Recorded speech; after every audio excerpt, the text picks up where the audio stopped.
Não é tempo técnico, mas é intervalo aqui no podcast. Já imaginou se seu time tivesse um seguro para não perder nunca? Pois é, isso não existe. Mas com a Zurich Seguros, quem não perde nunca é você. Na Zurich Seguros, os planos se adequam às suas necessidades em qualquer momento da sua vida. Seja seguro de auto, residência, vida e muito mais. Diferente de alguns times, na Zurich Seguros você pode confiar. Para saber mais, acesse zurich.com.br ou consulte seu corretor.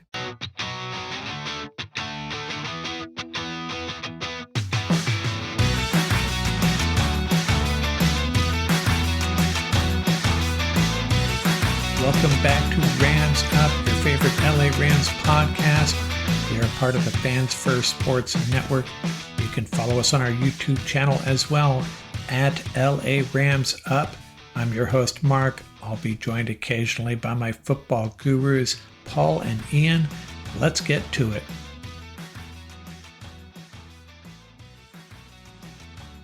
Hey, what's going on, Ram fans? Got a pregame pulse here for you a few hours before the Rams play the Saints in New Orleans. What's going on, Paul? What's going on, buddy? Got the championship lid, right? Yeah. How long are you going to continue wearing that? They had a big signing there, too. The pitcher, Snell, huh? Blake Snell, yeah. That brought in a lefty. So you got to rock that championship energy. Hopefully it rubs off a little bit on the Rams. Going with the blue and gold today. So we'll see how it works. Yeah, thanks for joining on a Sunday morning. This is I find these a lot of fun. Just last minute talk about the games. Hey, you wanted to talk about give some shout outs to some former Rams players and coaches, huh? So right off the bat, say it is not so. One of my favorites, Jonah Williams. Got signed by the Lions. As you know, the Lions have been hit with injuries recently. So they signed Jonah Williams off of the practice squad. Cleveland today also signed Jerron Christian, one of the offensive linemen off the practice squad. And big shout out to Thomas Brown, who is now the interim head coach over in Chicago. Ram Nation, he's one of our own, running back coach back in 2020. He was also assistant head coach and running back coach in 2021, assistant head coach, tight end coach for the Rams in 2022. Then went on to be Panthers OC in 23. 24 joined the Bears as their passing game coordinator and now gets his shot at being the head dog. So good luck. Ram pride. I know he's going to do a great job. Yeah, and I have voiced my opposition to just handing the permanent job to interim coaches. But he might be a good fit there. Yeah, so maybe he'll stick. We'll see. Yeah. Hey, before we get on to the NFL, me and you were talking prior to recording here about this this debacle occurring at the college level, and it was Ohio State, Michigan, Florida State, Arizona State planting a trident on the logo of Arizona, and there was one other game, I forget who it was. North Carolina State. Yeah, and I don't know what's going on here, but this used to happen very rarely. And so my opinion on this is, we talked, and you seem to think the coaches are well aware that this is going to happen or potentially happen. And to me, it's like, okay, there's going to be a fight. If you're going to pull that stunt, hey, someone said on Twitter, hey, if you win and you don't want us planting a flag at midfield, then don't beat us or don't allow us to beat you, which is just a bunch of crock as far as I'm concerned. You're just asking for a fight. There's no way around it. There's going to be a fight. So why are you doing it? Just walk off the field, shake some hands, walk off the field, get on the airplane and go home. I kind of sense you agree with me on that, Paul. Yeah, I'm all in with you on that one. I mean, we also saw it at one of the college games. I won't say the names of the teams, but where the captains refused to shake hands right before the coin toss. So I think across the board, and we've talked about it on the round table, right? When I said the reason I like King Cup is he celebrates when the confetti's falling. So I mean, this just goes in line with that. What are you really celebrating? It's a big win. Enjoy it with your team. And that's what gets lost in all this. So all the talk about these coaches and talking about team, you look at the picture you're showing. We cited what, 4 or 5 different games during rivalry week. You got to, I mean, enjoy the rivalry. They're pushing you to be better. I mean, all this, hot dog, showboating nonsense, it's worthless. What are you really playing for at this point? Think about that. The bottom line is, if it's a great win, celebrate with your team. So what's getting lost in all this is a great team victory, right? Because if you think about it, where should Michigan have been? They should have been in their locker room celebrating with each other, appreciating the contributions of every player. And, it's the coaching staff also. Like, you have to have a better handle on what your players are doing and how they're conducting themselves. That's part of the progression in college football, and also in the NFL as well. We see a lot of this in the NFL. It's getting out of hand. And something like you said, it's, the fights, the melees at the end of the games, it's such a bad look, and it really taints a great game. Yeah, my last word on that is I have to put a little bit of it on Ryan Day. I don't know if you saw his quotes before the game. I don't have it in front of me, but it was basically comparing it to war, and the winner gets to plunder and all this nonsense. I think he came in obviously overconfident, and Right. And it kind of bit him. But I don't know. I just really appreciate, one of the things I enjoy watching NFL games is after the game, typically, the teams get together. A lot of these guys played college football together. A lot of them have played on teams previously together. And, there's more of a fraternity, I think, at the NFL level, which is a good thing. And I actually enjoy, after a Rams loss even, I kind of get a kick at watching how the players interact after the game. Sometimes you only get 20 seconds of it, but I find it interesting. And I agree. The exchanging of jerseys, I love that. Right, when they start signing cleats for charities, I mean, right. that's fantastic stuff. I agree with you. That's a great point. Yeah. So enough of that. And I assume the NCAA is going to come down with some new rules about this, as they should. It's unfortunate that they have to. It's just silliness. Um, hey, let's talk about the NFC before we get to the Rams. It could be a big day for the Rams, but we shouldn't get too excited. If the favorites win today, by my math, Arizona would be in first place with ahead of the Rams, and Seattle would be behind the Rams. 1, 2, 3. Arizona, the Rams, Seattle, all with 6-6 records. If the favorites win, and San Francisco would be 5-7. And then every week it's going to change, because then the Rams have to play the Bills. So which makes this game more important, all the more important. Arizona at Minnesota. Minnesota's on a roll. So, in Arizona, coming off that kind of a dreadful offensive performance in Seattle, you got to feel good about the Vikings' chances there, right? Yeah, absolutely. And if you look at their record, they've been 9-2. What a year they're having. Coach O, what a great job, man. What a great job he's done over there. And for the Rams, you hear that sound? That is the sound of the door being left open. They are very, very fortunate we're even having this conversation, and they're not out of the race. So I think a big, big part of that will be this, in terms of the Ram implications, is this Buffalo game. There's already snow up there. If Buffalo wins, they clinch a playoff spot. So that might impact if they're all in next week against the Rams. So that might have huge, huge implications for us. So that's going to be huge. So you got the Seahawks at the Jets, and I thought it was a misprint at first. Jets favored by 1. That kind of surprised me, but flying across the country, going to be a cold weather game, of course. The Seahawks defense has been playing better. I still, the Seahawks to me are the most difficult team to predict on a week-to-week basis, a year-to-year basis. They always seem to surprise, either by overperforming, underperforming, crazy things happening in their games. I guess you're a Jets fan this weekend. You're surrounded by Jets fans, and I guess you're on board with that this weekend anyways, huh? Yeah, listen, I try to watch as many games in addition to the Rams. The theme for today really is the Rams need to start playing football again. They need to take care of their own business, right? And they need to start getting some wins. So regardless of what these other teams do, right? You and I have been talking about it. Ian's been talking about it. They've received so much help to be, still in the race, but they just got to start getting dubs. That's the bottom line. Just go out and play football, play quality football on both sides of the line of scrimmage, and let everything sort of take care of itself. So we'll see how it goes today, because they got a tough game ahead of them.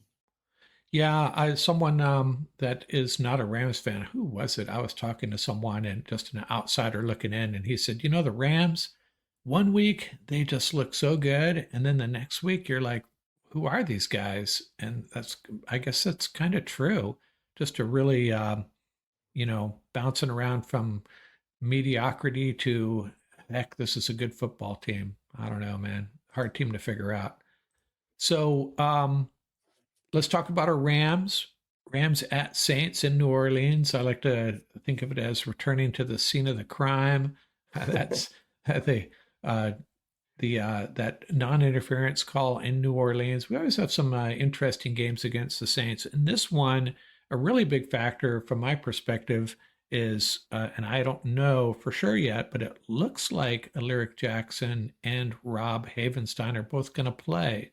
Now, Lyric has missed practice, and McVay indicated that they're just playing it safe. He should be good to go. They just don't want him stressing it at all. And Havenstein was a full participant. Do you ever read on that? Any news that you have on that I may have missed? Yeah, just before I logged on, I wanted to see if there were any updates, but it looks like it's the status quo. So basically, they were saying that Alaric had something going on with his foot, and they didn't want to take any chances, and that's why they held it out. It was totally precautionary. So that's their position on Alaric. They say Havenstein Monster is back; he's a full go. Listen, we've heard this all season, and we know how the Rams are with injury reports. So you'll take that with a grain of salt. But listen, regardless of who's in there, they got to protect Stafford today. That's the bottom line. He's one of the keys to victory. He's going to be his efficient, deadly self out there. I think he's going to put up some great numbers today. And I also think the Rams have to, and this is going to be a really important thing moving forward. In these type of games, when you're playing a team that has like a star player or like a central focus on offense, how the Rams can put the clamps on that player. That's really going to be the theme for this game. So how the Rams handle Kamara is really going to decide this game. It's the bottom line. And it's an interesting sort of offense when you look at Carr. I've always said that you defend Carr the way you defend Jared Goff. Make them throw the ball downfield. They love to check it down when they get pressure. Take away that first read, that second read, and make them throw it downfield. That's what I always feel like the best way that you attack those two type of quarterbacks. So, and then of course the physicality of Hill, him and just making sure he doesn't get out in space and getting that opportunity to show off, his skill set. So I think of the Rams, how they basically attack that trio today is really going to decide the game. Basically, I think the Rams can put up some points. I mean, it's a physical defense they're playing, but I think they're good enough on offense, and they have to start playing up to that potential. I know that we keep hearing about the O-line. The bottom line is at some point you just got to go out and play football. You have to go out and play 60 minutes of football. Yeah, and I'm still rolling with my earlier sentiment that I shared on the roundtable. Ian, you and I have all been saying, run the ball, run the ball, run the ball. I've thrown in the towel on that. The Rams are going to toss the ball around today, especially if their two tackles play. And it is what it is. And I just have a sense that maybe this is the game, Blake Corum gets 10 or 15 carries, just maybe. Oh, interesting. But yeah, who knows? I mean, with the fumbles at some point, Sean McVay is going to say, you know what, Kyron, we just can't risk it as much anymore. We're going to reduce your carries and see what Blake Corum can do. I could be entirely wrong. Who knows? But I'd love to see it as much as I like Kyron. Those fumbles have really cost us, especially the Green Bay game. That was devastating. That's a game we might have won if he hadn't fumbled in Packers territory there. So that was... Yeah. What might be interesting today, I saw it at the end of the last game, and when they threw that touchdown to Kupp, A lot of the scuttlebutt has been that, everybody's familiar with this offense. Everybody's too familiar with this offense now, and there's not enough diversity. And you got to throw a wrinkle in every now and then. I think what would be a really nice wrinkle would be to, I know that they love those compressed sets, is to really maybe start spreading it out, maybe throwing it downfield, hitting them with those three verts. These wide receivers, you got Kupp, you got Puka. And they have a lot of size in that wide receiver room. So these guys get inside leverage, man, and they just run it downfield. You don't even have to throw that traditional bomb, man. Did you see that strike that Stafford threw? I mean, that's, he'll put it right on the numbers. So, and it will lighten up the box too for the Rams. So that might be a nice wrinkle that we see today. Guys getting motioned out wide a little bit more, maybe spreading it out a little bit more. But we'll see. Might be a nice, interesting wrinkle. And perfect timing for it today too. Yeah, it'd be nice to see some variety. And, even Tutu, I know you're not the biggest Tutu booster, but, you noticed the announcers noted in the game when they ran him out there versus Quinyon Mitchell. Mitchell backed off the ball. Had a lot of respect for his speed and some jet sweeps. Hey, I meant to mention this on the roundtable. The Rams ran a draw play last week, which we haven't seen. Didn't go anywhere. But there's some variety there for it. They got to inject some variety into this offense, and I'm just not convinced they're going to do it though. But we'll see. Are you excited about Big Rig Higgs back? Yeah, and I guess he's not going. I don't think he's going to be active. Not today. But and I was thinking, I haven't looked at the schedule with his. If he's 100%, they're going to roll him out there, but I don't know if the SoFi turf next week is the best place to bring him back either. We'll see. But and there's probably going to be a roster move coming. And I feel bad for these tight ends, the three tight ends we have, especially Hunter Long. He has not been given an opportunity for whatever reason. And, I don't know if they can move on from Colby Parkinson. I don't know what the cap hit would be for a free agent like that. But I have a feeling one of them's going to go, and it's not going to be Davis Allen. So, yeah, kind of sad. Maybe they can move one of them. Maybe they can sneak one of them onto the practice squad. We'll see. Or it wouldn't be Colby. It'd probably be Hunter Long.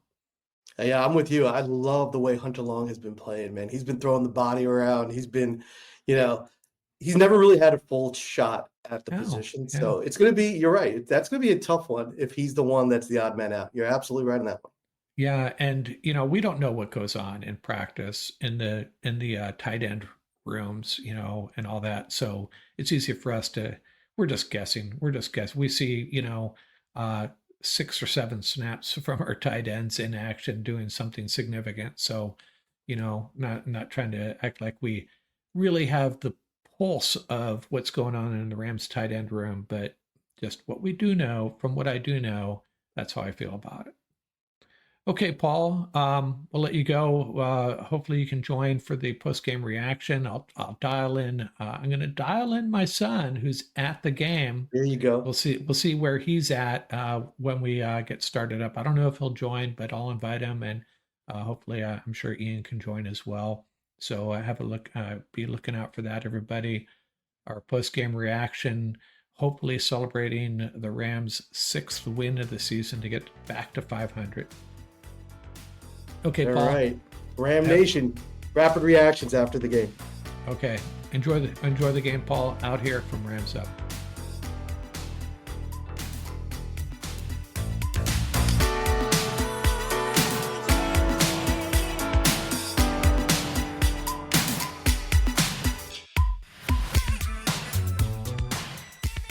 That's going to do it for this episode. Remember, you can reach us at ramsuppodcast@gmail.com. And don't forget about our YouTube channel. Our handle is at laramsup.com.